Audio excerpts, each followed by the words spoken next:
We're going live. Going live. We're going live. All right.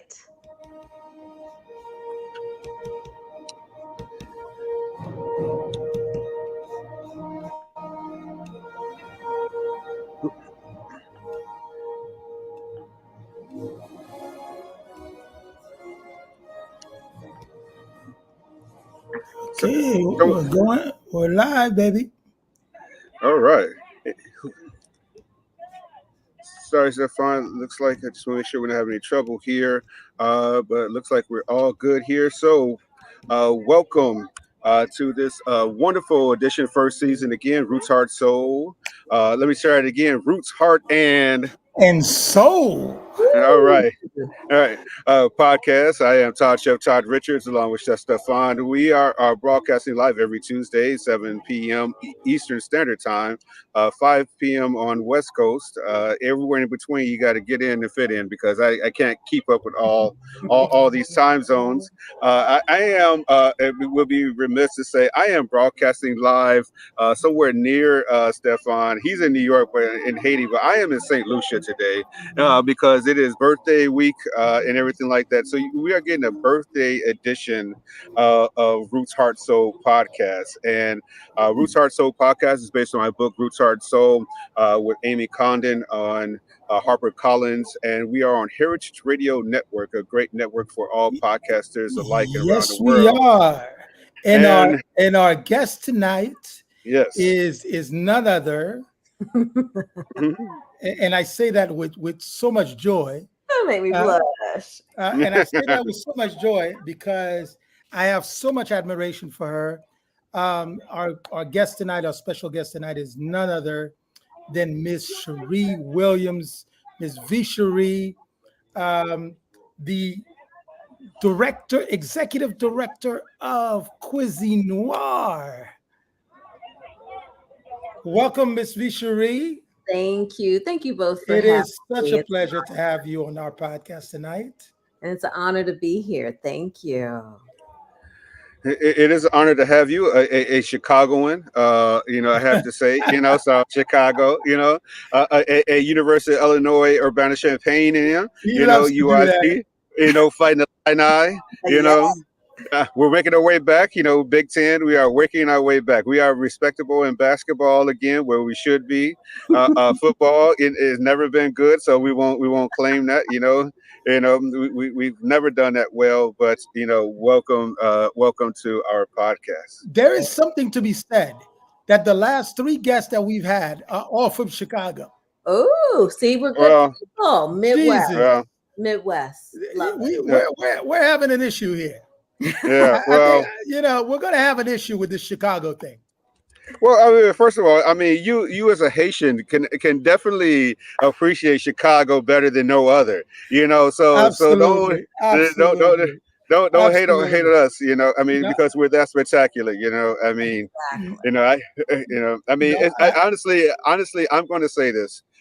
Chicago is the best food city in the world. It is multicultural, first of all, but when you get down to the roots, heart, and soul of eating, you have to go to Chicago to eat. And if you don't go there to eat, then you're just going every place else. That is my biased opinion. I am biased when I speak that, so I am absolutely very proud to say that, that I love Chicago. Chicago loves you back. So Chicago is definitely a city that has tickled my fancy. Yeah, I have to say. Well, we won't talk about your fancy until the end of the show when we still get you all. Cherie, sorry, I hate to digress here, but I've been trying to get Stephan married over here for the last year or so. So every time he starts talking about himself, I'm out here taking the applications for him. But anyway, I digress. Let's get back to the real conversation here. So you are in Oakland now. Is that correct? Are you still out west, or where are you right now? So I'm in Oakland. I moved out here right after college. So it's been 26 years now. So, and I've never gone back necessarily, just to visit, of course. Of course. But yeah, this is home now. So what is the West Coast food scene like right now? Because we see it, we hear about it. We saw after COVID, a lot of chefs left New York and went all to the West Coast. But really, where is West Coast food right You know, we still are really that whole farm to table fresh feel, right? So definitely we're there. I would say when you look at Chicago, New York, Atlanta, um, you know, to me, the diversity isn't necessarily there from a variety of different concepts. You do have the Caribbean is represented, of course, Central America, i.e., Mexico is represented. But I personally, when I go to the other cities, I do love some of those food concepts. So, but it's still a good food scene. now? Still a Okay. good food scene in terms of soul food. Just your everyday American breakfast type of deal. Some Asian fusion places, but if I had to choose, I would definitely do a Chicago, a New York, or Atlanta, Philadelphia food Yeah. scene. Right. That those are my. I have to admit, those are my jams. Better. Okay. So before we dive into who is Ms. V. Cherie Williams, we got to talk a little bit about, who Ms. V is in terms of her accomplishment, but also some of her work, some of her body of work. So award-winning James Beard two times, two This one, times. but I'm claiming it. I'm claiming it. All right. Right. Go ahead. Okay. And executive director of the non-for-profit, the Global Food and Drink Initiative. And honestly, this is really what I mostly want to dive in, because I think our audience still don't know that about you. Right. I think everybody knows what cuisine noir is about. You know, you've really put black and brown talents within the food and beverage industry on display with Cuisine Noir, and that is huge, because there is no real publication within the food and beverage industry that really does our people justice, in my opinion. And I stand corrected if I'm wrong. No, right now I'm proud to say we are really the only solely uh, magazine that focuses all the time on food, drink, and travel across the African diaspora, right? So you have Mm. those that dib and dab into it, right? So they're doing stories here and there, but meantime, their business, their lifestyle, their tech, there's something else. But we really have owned this niche of telling these stories and really digging deeper into the diaspora. I think we pioneered that really as well, of really going deeper into these stories and bringing us all together, especially around food. So that is something I'm really proud of. So And my question is, I'll let you fall right back up, Stefan. Is really, but why food? I mean, we are a multi, forms of art forms. We're in music, song, dance, and even on the other side, because food is just not just something that we're doing in a form. It's scientific as well. But why food? Why the taste of the diaspora that you focus on? So I'll share the backstory of Cuisine Noir, which I share because it is a proud of how I got into this. So originally, Cuisine Noir was founded by Chef Richard Purnell. And unfortunately, we lost him back in February to cancer. And Mm. so, I'm at the heart a writer, a journalist, and he had approached me being a chef and saying, you know what, I'm looking at Food and Wine and all these other publications, and I'm not seeing Black chefs. So I was like, oh my goodness, this is great. And I was really freelancing and looking at what would be my niche as a journalist that I wanted to get into. He just so happened to be a chef and start to bring in food. Now, who doesn't love to cook? You have all these memories, but Mhm. there was just something that really stuck, that really just took off in me. And then we're in California, right? So we have access to all of the Black winemakers that majority are here prior to what you're seeing nowadays when it's really has grown. But before 15 years ago, most of the Black winemakers were here. And so, with him being in that connection and me saying, you're right, that is an opportunity there. That's just how I got into food. Now, I would say, I share the story and it's hilarious being from the Midwest. Mhm. My parents were really simple Black parents, soul food, et cetera, et cetera. So I only ate iceberg, right? That's the lettuce. And I always say when I first came out here in college, I worked for an advertising agency and they served mixed greens and all of this. And I remember it coming out in front of me and I was like, what is Yeah, this? they ain't lettuce. This is not iceberg, And that sure as hell ain't no greens. exactly. That is like one of the first food memories I remember because I was really like, I don't know what this is. And so it just really taught just something that just grew. And then over the years, just seeing how we are connected as Black people and from, our recipes and the ingredients. And it just really started to help me dig a little deeper into who I am as a Black person, still digging into finding my culture, my heritage, leading back. So it gives me an opportunity to dig and to bring together. And at the heart of who I am, I love humanity. I love storytelling. I love our Mm, differences. And it's just a good way of breaking the ice and showing similarities, and especially in today's world that's so divisive. So, mm. Absolutely. Absolutely. Now you talk about what, what the beginnings of what cuisine noir, mhm, um, how cuisine noir started. But I'm gonna try to go a little deeper into the question.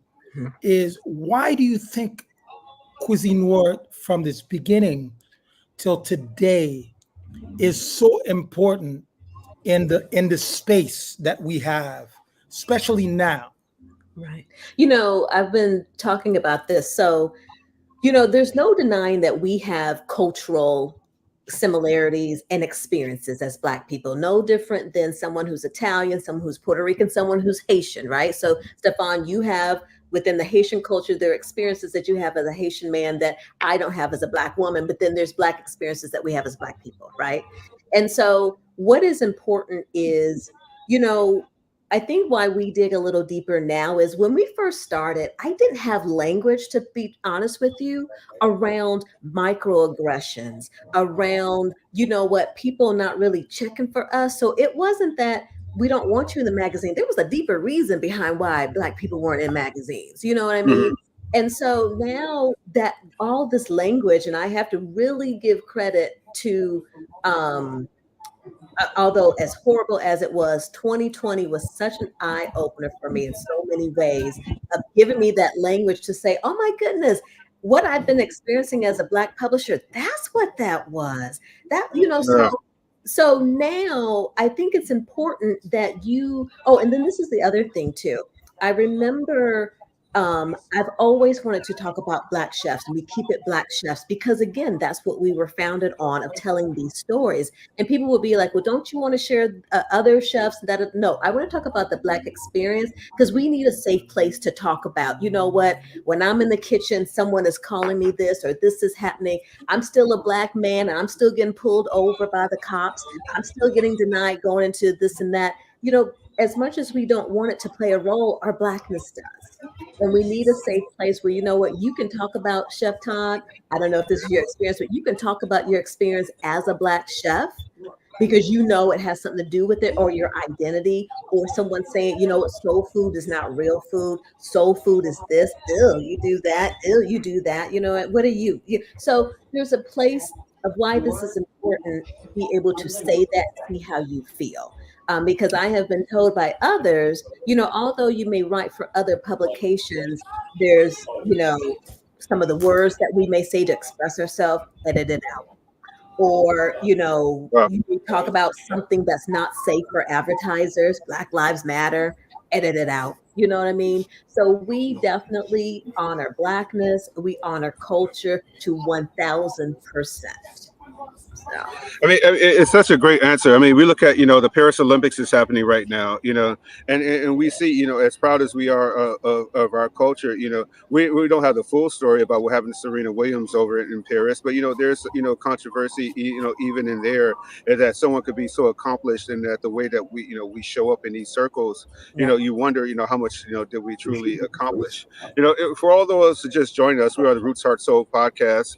Chef Todd Richards here, Chef Stephan, with Cherie Williams. And Stephan, I know you got some pressing questions over there. I saw the question. I was like, hell, I don't want to sit on this hot seat to answer all these questions. So Stephan, what's the next question? Yeah. Well, there's a connection that Cherie and I have we've had for quite a bit.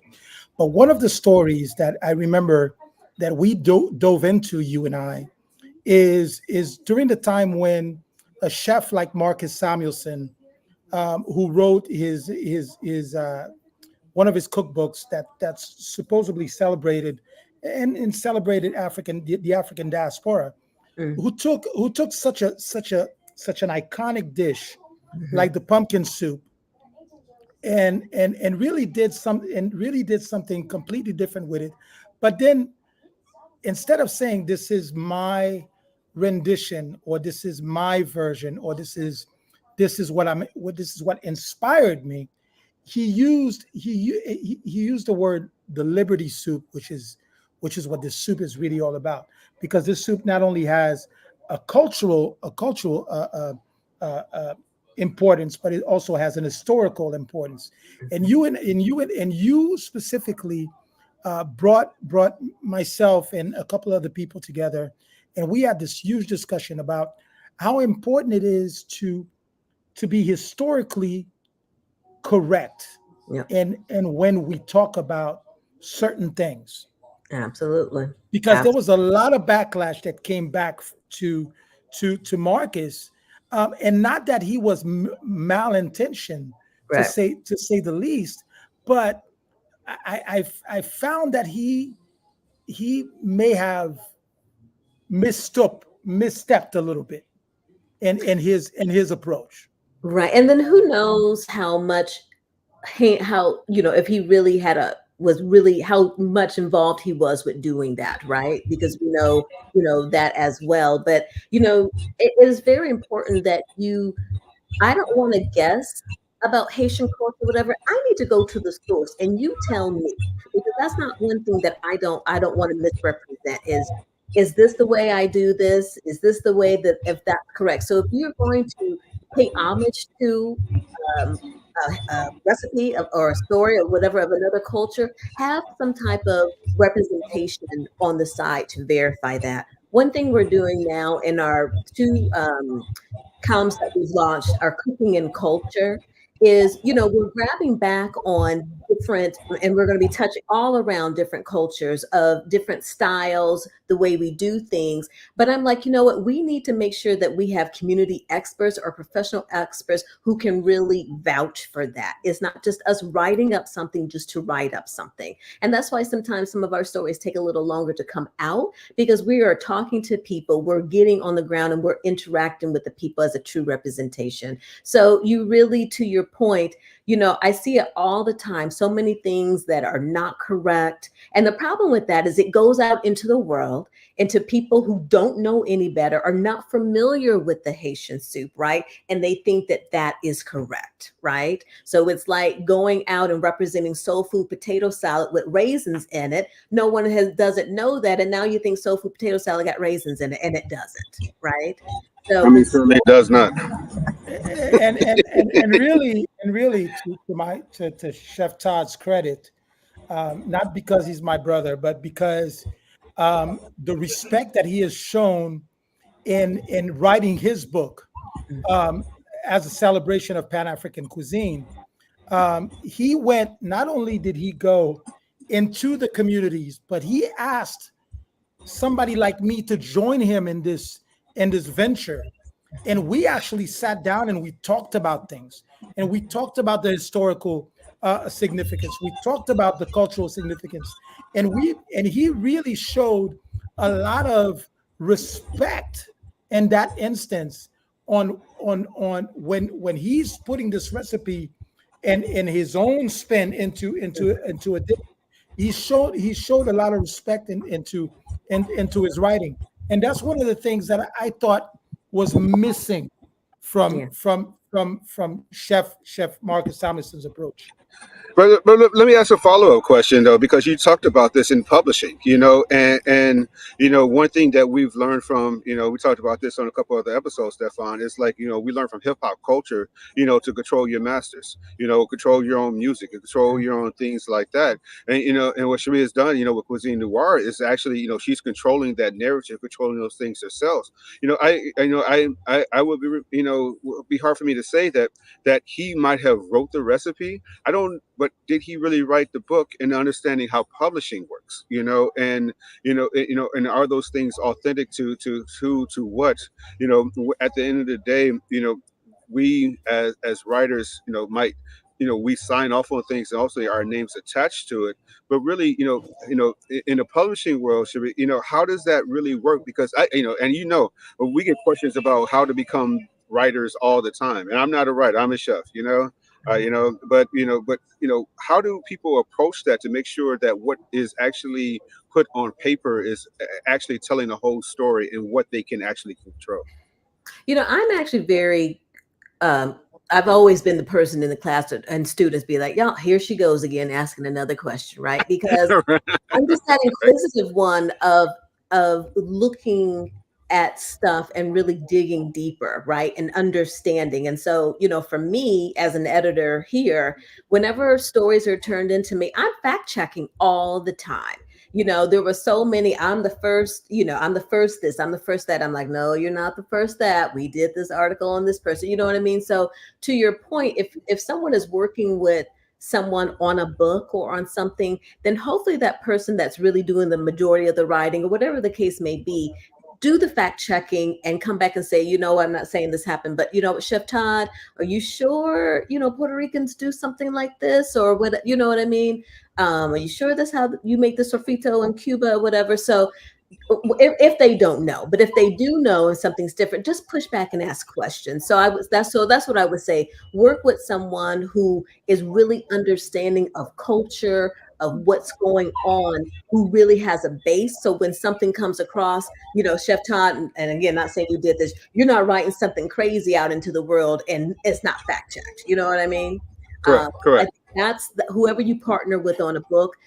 I think that's important of their role is to make sure everything is checked and everything is correct. Well, I And mean, I as an employer, what sex and stuff, I'm gonna follow up and no I'm no gonna go head ahead it go over ahead. to you. But what's it? But as an employer, the worst thing in the world is that when people send me resumes of places they worked when I was there, when people send me resumes of positions which I had the position. So I know exactly what you're saying. I just want to get that point out. Go ahead, Stefan. No, Ooh, no, no, no, no, no, not at all, not at all. But I think one of the things that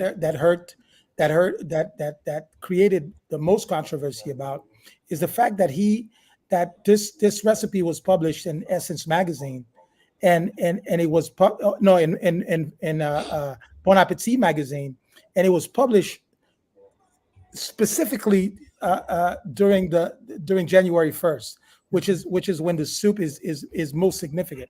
And I think one of the things that I'm thankful for is that my good friend Gregory Gourdet actually mhm. picked up the phone and connected me with Marcus, and Marcus shared his heart and his explanation, and saying he didn't mean anything, but and I had to tell him.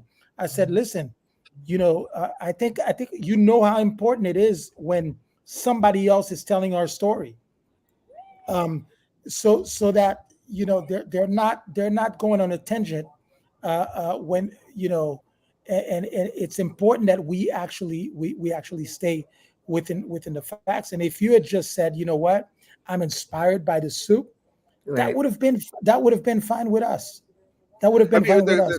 but the crazy thing, Stefan, is that throughout all this controversy and everything that you're speaking of, the damn soup was good. I mean, that's so I mean, as a chef, even when you get things wrong, you still sometimes get things right. And we talk about our Absolutely. culture, sometimes we get things wrong. We're not a monolith. We don't cook the same. I've learned so much Yeah, in writing this book with you all, and reading articles that Sharia is.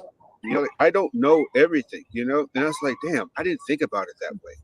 And is that the purpose of us being writers? Is that the purpose of being on Roots Heart Soul podcast? Is to have these conversations and really talk about us as a variety and of people, and not just one group of people that just cooks collard greens a certain way. My sister and absolutely. I grew up in the Absolutely. same household and do not cook collard greens the same way.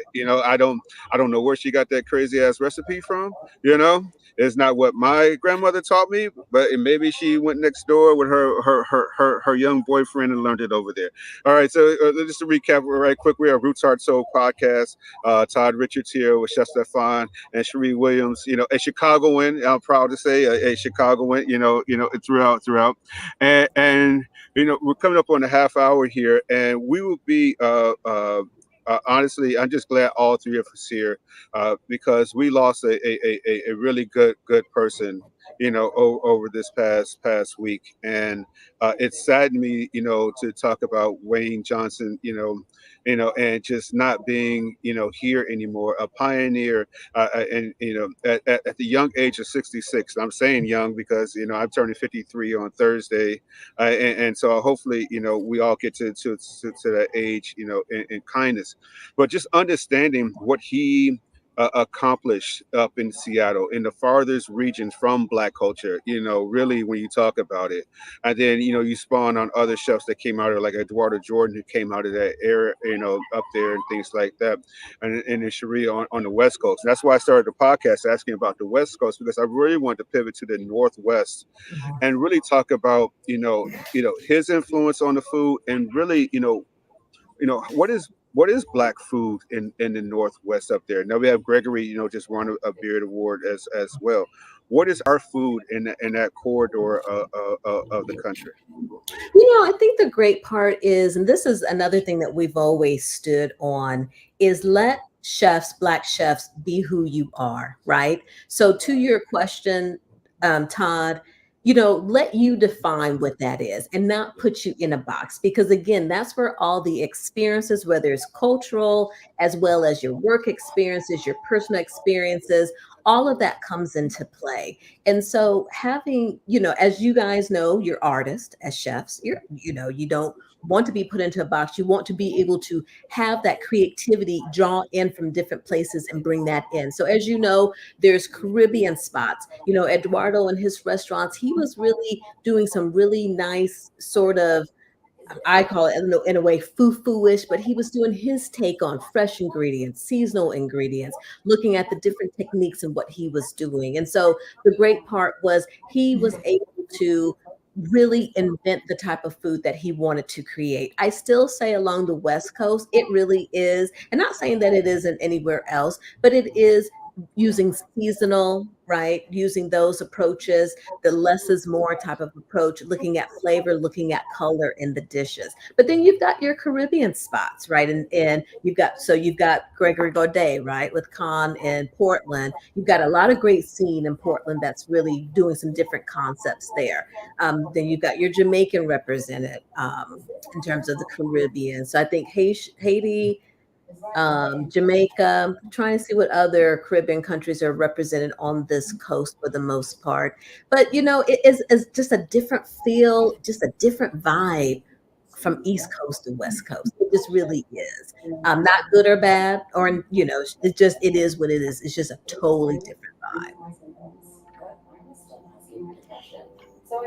For you two who know Chef, uh, who know him better than I did, and I connected with him a few years ago because I was watching the program of Fair Start, and I wanted to implement that in Haiti, and develop, because I saw so much discrepancy in the food and beverage industry, especially the culinary arts, in Haiti, and I wanted to change that when I made the move back to Haiti in 2010.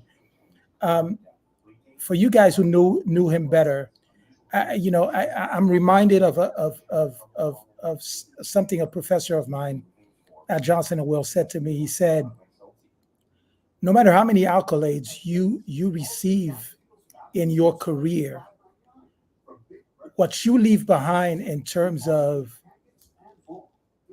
giving yourself to others, to influencing others, to sharing your knowledge with others, will last even more than any awards and any accolades you can receive in your career." Um, Absolutely. And when you look at, and I don't, I can't say that I know of his work. I unfortunately did not have a chance to speak with him, but when you look at chefs, in his era, right? So then going to like Chef Randall, Leah Chase, all of Patrick Clark, all of them really were so passionate and they were givers back and sharing their knowledge to the next generations of chefs behind them, right? And so I think that was important. It was the groundbreaking, the pioneer when, everyone, okay, now let's be a doctor, let's be a lawyer, let's be this, let's be that, going against the grain and being a chef and being a cook, etc. When it's a time that it's looked down on, I think that is to really persevere and to do that, and then have other chefs be proud of that and to give back. I think that speaks to your point about the legacy that he's leaving behind. You may know him for good food, but you also know him most importantly by his heart. I think the connections, always that 7 degrees of separation. When I think about him, and I think about Erica, Dupree, one of the best, pastry chefs. That's how I met Wayne, Armadeus, and it came up in that era of things like that through Joe Randall, and Daisy Gordon, is up there as well in Seattle. That it really just shows that we're not just in the South, or we're not just in New York, or we're not just in Midwest, things like that, that we have ventured to all regions of the country, and our food is far reaching, as well. I want to talk about something that's really kind of, just still pressing in my mind, of soul food, and a lot of times, Stephan and I talk about economics a lot, and I am big on Black economics. In our community, where we can charge X amount of dollars for the dishes that we sell, and as a person who has seen a lot of articles and written a lot of articles on our food and everything like that, I think a lot of times people miss the mark when they want to celebrate it, but I don't think they give it the price point that it should be reached. That and things. If you look at Black Twitter, it was X now, or Black TikTok and everything like that, and everybody's up in arms with $36 oxtails right now. Right. But really, I mean, it's, first of all, it's only one on a cow. Secondly, they take how long to really be good. So, but in the same token, if we went to somebody XXX steakhouse and got a ribeye or the tomahawk for 135, we have no problem, Mm. dropping it. So how do we help ourselves? I can't fault anybody else for that type of colorism when it comes to food. How do we help ourselves in understanding the value of our food in publications? That is a good question, and it's a really from a standpoint of value, right? Of us, what we place value on what we want to place value on. So to your point, right? And we do what we want to do. We go where we want to go, and we buy what we want to buy. And so, I think we just need to continue. We want to continue to uplift soul food, and what it is, and the goodness of it, just like any other cuisine, right? And I think just as chefs, anyone owning restaurants, just continue to keep doing that and be proud of that.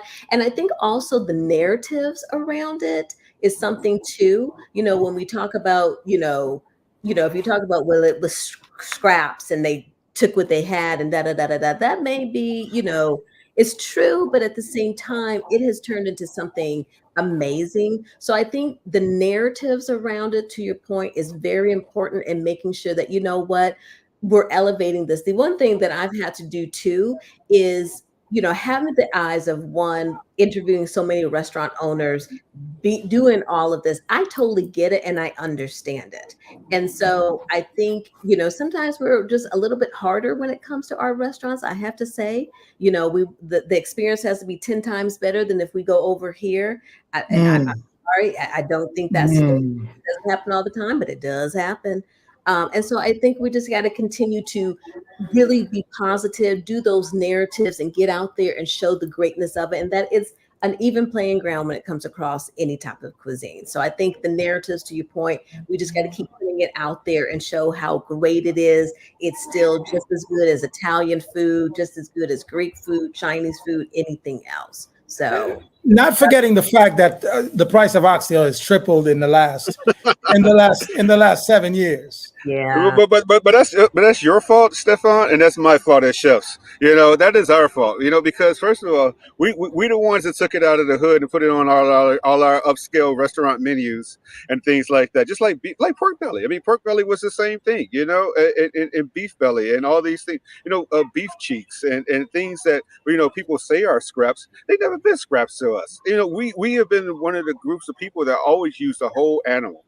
So they weren't scraps. They were just part of the animal that we had to make sure that we made tender, and we had to make it delicious, and we had to make sure our kids eat it. So I can't say that it's anyone else's fault except for my own, because I'll be the first one to tell you I will charge you $40 for oxtails. I have no problem with it.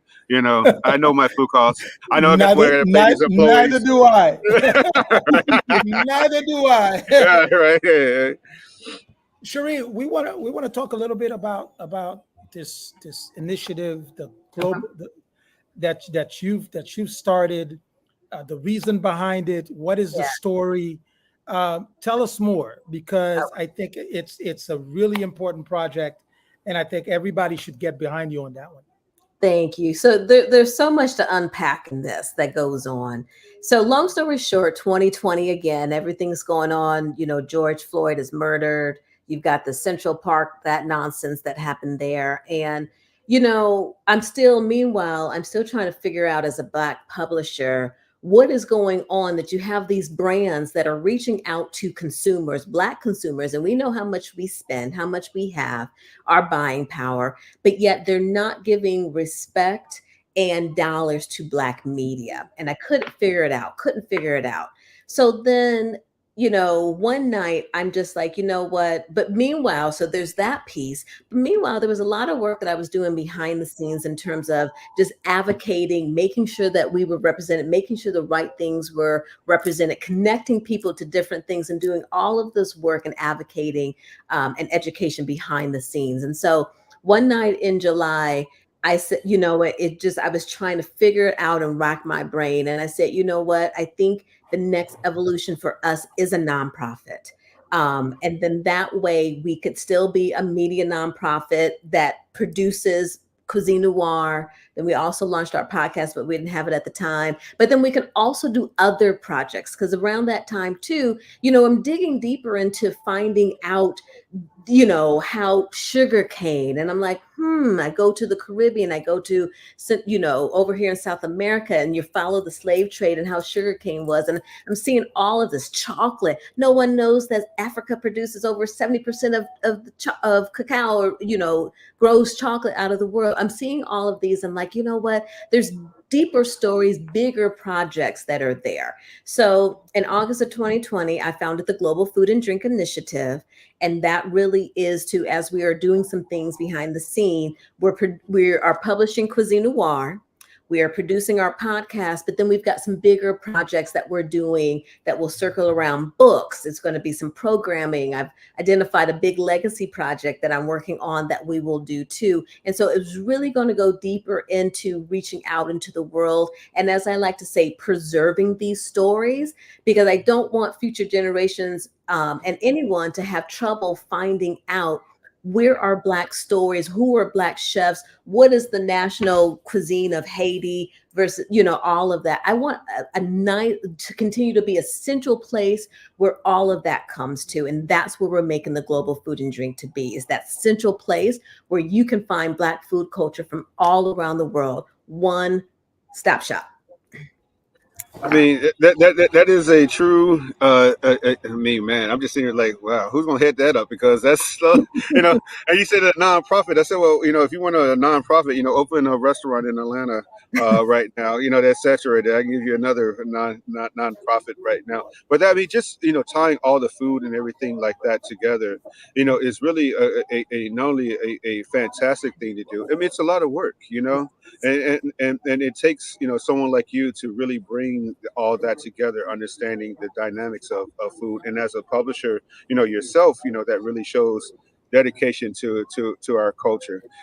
We got to we're not going to do the full hour today because I am on vacation here, but we do have a few more questions here to Absolutely, reset here. absolutely. Roots Art Soul podcast. Wait, you say you're going to just start a podcast? We're going to get you on Heritage Radio Network. That's the network we're on. So we're going to make that happen. So That that's would already be done. Signed, sealed, delivered. That's That done. We is got great. That you. I want to add this too with the Yeah, reason around the nonprofit too is like I was yeah, saying earlier, it is tough out here as a Black publisher. It really right, is. When right. you look at all of the dollars that they have, why are we still asking some of these companies, and I will not name them, to at least give us 5% of advertising dollars? And so, again, I needed to look at a business model that's one going to allow us to be more impactful in the work that we do, but also be able to be funded by, i.e., our readers and other foundations who believe in this work. And so that hence is one of the reasons why I founded the nonprofit, because we just don't get the support from sponsors and advertisers. We don't. So I mean, that's hence, why she's here, though. Go ahead, Stefan. my question.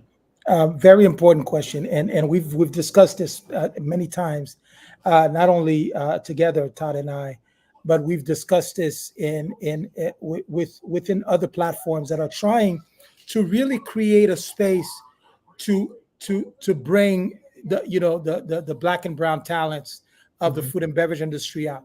Why is that?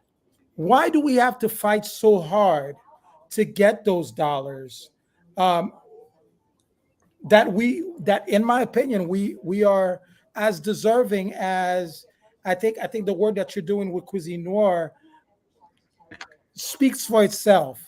The work that my dear friend and business partner Fabrice Armand is trying to do with Creole Food Festival, the Mhm. same. The same for Gregory Collier with the Beehive Yeah. Food and Wine Festival. Yeah. Why is that? Why You why why is that? I'll give my opinion as I've been looking at what's going on. You know, as much as we want to believe, there really has not been any. There's been a lot of talk after 2020 around supporting Black owned businesses, supporting Black organizations, but it really has not. There has been some work, but there's still not enough. So I say that to say there's still a lot of gatekeepers that don't understand Black culture and are not comfortable with it. I will say a lot of the gatekeepers that I would have to get through at these advertising agencies, they don't take the time to understand that there's other Black publications out here outside of Essence, Jet, and Black Enterprise, which are our legacies, right? There's more than them out there that are doing amazing things. And really taking the time to understand what are the nuances. There's also some things of advertisers, there's a block list, right? So there's certain advertisers don't want to advertise on sites that may say things that are uncomfortable around Black culture, right? So Black Lives Matter, like, oh my goodness, you know what I mean? If we're talking about other things. And so there's still a lot of bias out here, and just still not moving the needle and making sure that there's enough room that, what, as Black people, we're getting some of these dollars versus some of the, non-Black people that are doing these festivals. It still just flows. And I'm sorry, there's a racial component to that. I'm sorry, you can't tell me otherwise. It still exists that we as Black people are not getting the dollars, et cetera, that we need to move these forwards. And we have to look at who is making some of these decisions. We I just mean, the racial component, has been, prevalent in the last couple of weeks, especially after, President Biden stepped down, and now we have Kamala, Harris in there as VP and things like that. So we see this, prevalent. I didn't know that people were so interested in Black culture until you have a VP president, a person running for office, and qualifying. I mean, how other people are qualifying Blackness, I think right now is one of the things that is important to our conversation, and we always bring it back to food. Like how can you qualify who's Black when you don't come in our community, you don't eat our food, on a daily basis, or when it's popular, it's Southern. When it's unpopular, it's soul food. When it's when it's when it's you don't want to talk about the border, it's fine, but tequila and limes and salsa are still in the top five imported things in our country. We always have this kind of divide. But what do we need to present to the next president of the United States, to talk about Black food and Black culture and how to celebrate it even more, because it's always been the linchpin of the country, even from the other sides with music, when jazz started, and then we got this birth, of a nation in that standpoint. What do we need to tell this political, society of what we need to talk about our culture and our food and our contribution to America? We need the right people in these positions. It is disastrous when you put people in there who don't understand or don't really want to understand that, what, again, like Vice President Harris said, it is our differences that give us the strength, right? And so you hear a lot of lip service of someone that says, "Oh, I like this. I've been there." Da da da da da. Okay, but what are your actions say, and what does your record say? Do you have a record of bringing people together and really having these conversations? So for me, Todd, it really is about making sure that they got the right person in that position to be able to bring these conversations to the forefront. Because when you don't, you just can't get anything through, and that is in so many things. If you have the wrong gatekeeper there, it's just not, it doesn't work. And I think going back to your question, some of when Fabrice and Greg, these gatekeepers that are handling the money, it's just so hard, one, to get to them, but then also who are they tied up to that you just can't anyway. So there's so many barriers that we have to cross. But again, you gotta have someone that is a good advocate for us and truly understands this work. Truly, truly. So look, if they hiring a food person, I'll take it. All right. All right. I mean, you're at Cali now. I mean, in Chicago, we can get the Obama Center and get an endorsement. Get you in Oakland now. I mean, like, we need some food representation in the White House. So. Absolutely. And I think our friend, the Adrian Miller, the food scholar, is shooting to become the next White House executive chef. So he'll do it too. Yeah. So unfortunately, before being that my brother Chef Todd is on vacation and is celebrating his birthday weekend.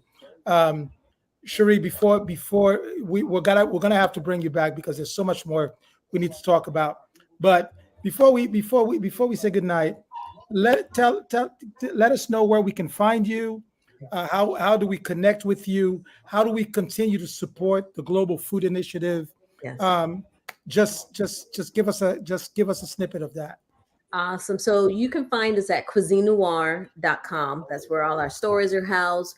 On social media, we are Cuisine Noir as well, Cuisine Noir _. So Instagram and Facebook. Not active on Twitter or X anymore. So we're just sticking to Meta for the moment. Also you can find me, V. Cherie Williams. I'm on Instagram as well as LinkedIn. And, we're coming across our 15-year anniversary of Cuisine Noir, which will be September 1st. We started a fundraising campaign of saying, please support with a $15 donation, and just making sure everyone knows, this goes back into, there's a lot that goes into putting together a publication. and especially something that's digital online. There's security, there's updates, there's this, there's a lot. When you have just monthly cost alone of having a media outlet of over $500 just off the bat for media. So, all the support that we get, each donation goes back into it. It goes back into any photography, all of our writers that we do, also being able to help anybody else out. So you can go to Cuisine Noir and make a donation. You can go to Global for Good, FORgood.org, to make a donation at any time. We definitely appreciate just supporting our journalism. We're very serious about this. I also want to say I'm very excited. I will announce here on your show that, we're really starting to dig more into climate and food and how it's impacting our communities around the world. So stay tuned for that, because it's a big issue.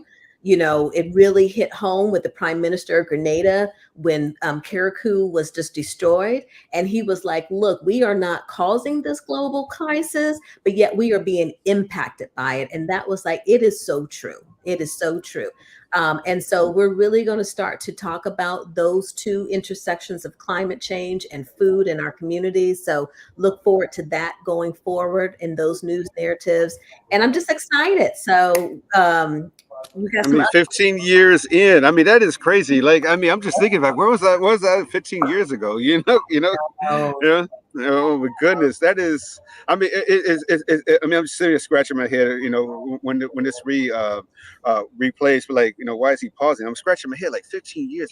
Cuisine Noir's been around 15 years. That is such a fantastic. Oh my goodness. That is amazing. That is amazing. Thank So you. before we say goodnight, let me take the opportunity not only to wish my brother, my business partner, my one of my very best friends, a happy birthday, a happy birthday weekend. Todd, happy birthday. Thank you. May continue to give you the wisdom that you've shared with me, and to continue mentoring me, even more, and teaching me so much more that you've done so far. Wishing you the very best, my friend, and let's make sure that our Black and Brown food and beverage community, please support Cuisine Noir and support the Global Food and Beverage Initiative. Yes. Absolutely, absolutely important. Thank you. Please follow us on Instagram, Roots Heart and Soul Podcast. Please subscribe to our channel on YouTube, Roots Heart and Soul Podcast. Get in touch with us if you want to sponsor us, if you want to connect with us, if you want to support us. You can support us through Heritage Radio Network. We welcome your support and your continued viewership. Again, thank you for watching us. Thank you for being with us and spending this time with us. Thank you, Cherie, for being such an amazing guest on this special birthday podcast. Yeah. Oh, come on, bro. Hey, man. Like I said, I think they got to. I think they went to the warehouse to get some more rum. I think I've drank all the rum on the island already. So I tell them a glass of champagne and espresso starts me in the morning. Rum gets me going through the day. So thank you, Stephan. For their first medal. So go St. Lucia. Go St. Lucia. Yeah, they had a celebration here. We'll talk about it offline. But again, thank everyone for joining Roots Heart Soul Podcast on Heritage Radio Network. Thank you.